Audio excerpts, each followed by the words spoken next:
தந்தை திடீரென உயிரிழந்த சூழலில் அவரது இறுதி சடங்கிற்கு முன்னதாக சடலத்தின் முன்பு மகனின் திருமணம் நடைபெற்ற சம்பவம் சோகத்தை ஏற்படுத்தியுள்ளது.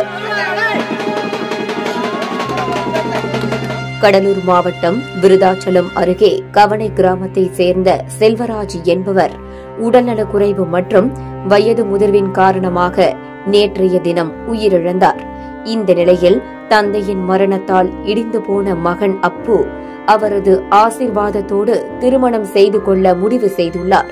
32 வயதான அப்பு அரசகுழி கிராமத்தை சேர்ந்த விஜயசாந்தி என்ற பெண்ணுடன் திருமணம் செய்ய முடிவு செய்து உயிரிழந்த தனது தந்தையின் முன்பு சுயமரியாதை திருமணம் செய்து கொண்டார்.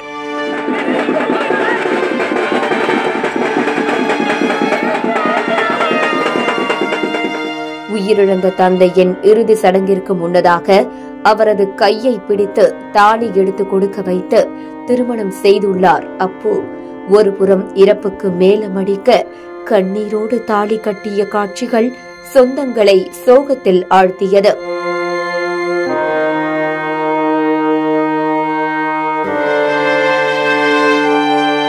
அப்பாவின் ஆசீர்வாதம் அவசியம் என்பதால் இருவரும் ஒருமனதாக முடிவெடுத்து திருமணம் முடித்த நிலையில் துக்கத்திற்கு அழுவதா புது வாழ்க்கைக்கு வாழ்த்துவதா என்று தெரியாமல் உறவினர்கள் திகைத்து நின்றனர். திருமணம் முடிந்ததை தொடர்ந்து தந்தையின் உடலுக்கு இறுதி சடங்குகளை செய்து அடக்கம் செய்துள்ளனர். இப்படியாக ஒரே இடத்தில் இறுதி ஊர்வலமும் திருமண நிகழ்ச்சியும் நடந்த சம்பவம் அப்பகுதியில் பெரும் சோகத்தை ஏற்படுத்தியுள்ளது.